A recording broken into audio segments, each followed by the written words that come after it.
রাজার বাড়ির সিংহ দরজার পাশে লোহার একটা মস্ত বাঘ ছিল। রাজার বাড়ির সামনে দিয়ে যত লোক যাওয়া আসা করতো বাঘ তাদের হাত জোর করে সকলকে বলতো, জোরে জোরে খুলে দাও না দাদা। জোরে। হ্যাঁ, তা দরজাটা খুলে দেবো কি?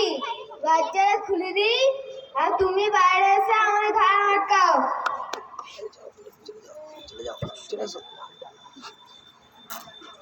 এরপর ঠাকুর মশাইয়ের প্রবেশ। আস্তে আস্তে আস্তে থাক, ধর ধর আস্তে, জোরে বল,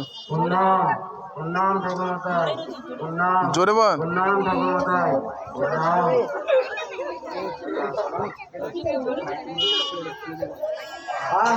বাকি তো বড় লক্ষ্মী, জোরে বল। কি চাও বাপু?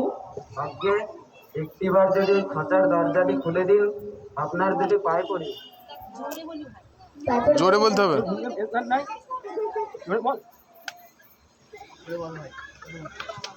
আজকে একটিবার যদি খাঁচার দরজাটি খুলে দিন, আপনার দুটি পায়ে পড়ি। ঠাকুর মশাই বড্ড ভালো মানুষ। বাঘের কথায় তাড়াতাড়ি খাঁচার দরজাটা খুলে দিলেন। জোরে বলবি, জোরে। আরে ঠাকুর, তোমাকে তো এবার আমি খাবো। এমন তো কথা কখনো শুনিনি, দেখিনি। আমি তোমার এত বড় উপকার করলাম, জোরে বল। তুমি কিনা বলো আমাকে খাবে? করে ভাই কি ঠাকুর, সকলেই তো করে দেখো।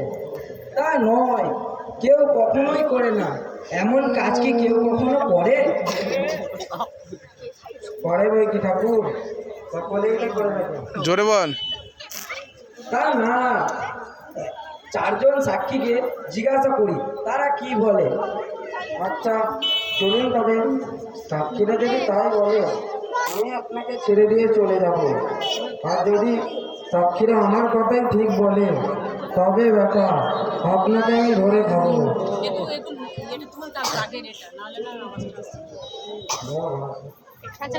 এরপর তারা আলকে দেখতে পায় এবং দুজনে গিয়ে আলকে জিজ্ঞাসা করে। আস্তে আস্তে। এ বাবু, একটা কথা বলে দেখি। কেউ যদি কারো ভালো করে সে কি উল্টে তার কি মন্দ করবে? ঠাকুর, আমাকে দিয়ে দেখুন না, দুই চাচার ক্ষেত্রে মাঝখানে আমি থাকি, তাতে তাদের কত উপকার হয়। একজনের জমি আরেকজন নিয়ে যেতে পারে না, আরেকজনের ফেলে চলে যায় না, তাদের কত উপকার হয়। তবু হতভাগারা লাবল দিয়ে আমাকে কেটে ক্ষেত বাড়িয়ে নেয়। শুনলেন তো ঠাকুর মশাই, ভালো করলে তার মন্দ কেউ করে কিনা? তুমি চুপ করে বসো, এখন আমার তিনজন সাক্ষী বাকি আছে। আচ্ছা তো জিজ্ঞাসা করুন, দেখি কি বলে। জোরে বল, একটু মুখে নিয়ে। আরেকজন সাক্ষী। আচ্ছা বটগাছকেও জিজ্ঞাসা করুন, দেখুন ওইটা কি বলে। আচ্ছা ভাই বটগাছ, তোমার তো অনেক বয়স হয়েছে, দেখেছো শুনেছো, একটা কথা বলে দেখি। কেউ যদি রোজ উপকার করে, থাক, এখন বেশি বলতে হবে না, বেশি হয়ে যাবে। তাই তো লোক আগে করে, ওই লোকগুলো আমার ছায়ায় বসে ঠান্ডা হয়েছে আর আমাকে খুঁচিয়ে আঠা বার করেছে। ওই আঠা রাখার জন্য আমারই পাতা ছিঁড়েছে। ওই দেখুন না, আমার ডাল ভেঙে নিয়ে চলেছে।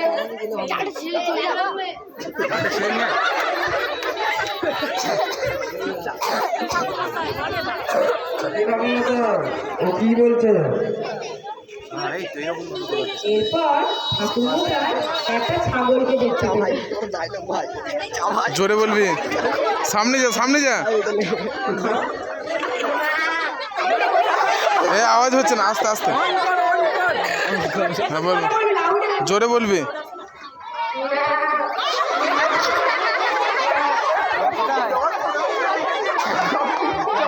আচ্ছা ভাই ছাগল, একটা কথা বলো দেখি, কেউ যদি কারো ভালো করে সে কি উল্টে তার কি মন্দ করবে?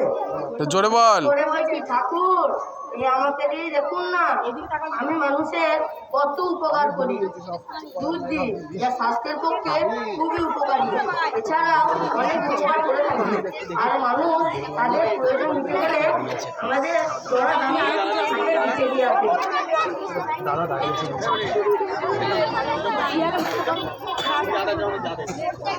কথা হচ্ছে না তারা একটা শিয়ালকে দেখতে পায়। সরাই শিয়ালকে জিজ্ঞাসা করে,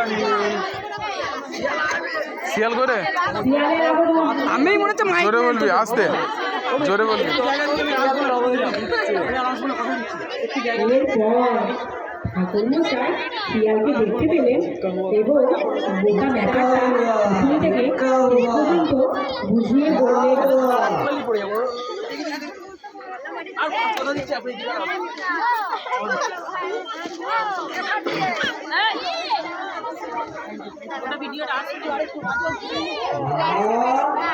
ও মামা, আছো নাকি? এই তুই কে রে? মামা আমায় চিনতে পারছো না? আমি তোমার ভাগ্নে গো মামা। ও আমার ভাগ্নে থেকে? হ্যাঁ মামা। আচ্ছা ভাই শিয়াল, তুমি তো অনেক বুদ্ধিমান। কি করেছেন ঠাকুরমশাই? এই পশু জগতে তোমার মতো বুদ্ধি আর কারণ নেই। একটা কথা বলো দেখি, কেউ যদি কারোর ভয় করে সে কি উল্টে তার কি মন্দ করবে? দাঁড়াও দাঁড়াও, কার কে কি ভালো করেছে আর কার কে কি মন্দ করেছে আমি তো কিছুই বুঝতে পারলাম না। বাঘ খাঁচার ভিতরে ছিল আর আমি এই ব্রাহ্মণ পথ দিয়ে যাচ্ছিলাম। এটা বড় শক্ত কথা হয়ে গেল। বাঘ আপনার বামন ছিল আর খাঁচা পথ দিয়ে যাচ্ছিল। আরে দূর শিয়াল, তুমি নামেই শিয়াল, বুদ্ধি কিছুই নেই তোমার। আচ্ছা খাঁচার পথ বুঝতে পেরেছি। খাঁচার ভিতরে ছিল আর আমি এই বামন পথ দিয়ে যাচ্ছিলাম। দাঁড়ান তো মশাই, অত তাড়াতাড়ি করবেন না। বাঘ আপনার বামন ছিল আর খাঁচা পথ দিয়ে যাচ্ছিল। আরে বোকা, তা নয়, আমি এই বাঘ খাঁচার ভেতর ছিলাম আর এই বামন পথ দিয়ে যাচ্ছিল। খাঁচা পথ দিয়ে যাচ্ছিল আর বাঘ বামন একসাথে ছিল? এমন বোকা তো আর কোথাও দেখিনি। আরে বাঘ ছিল খাঁচার ভিতরে আর বামন যাচ্ছিল পথ দিয়ে। আচ্ছা খাঁচা পথ দিয়ে যাচ্ছিল আর বাঘ বামনকে নিয়ে গল্প করছিল। এই শিয়াল চুপ কর, তোকে আর বুঝতে হবে না। দেখ আমি বাঘ খাঁচার ভেতর ছিলাম এমনি করে।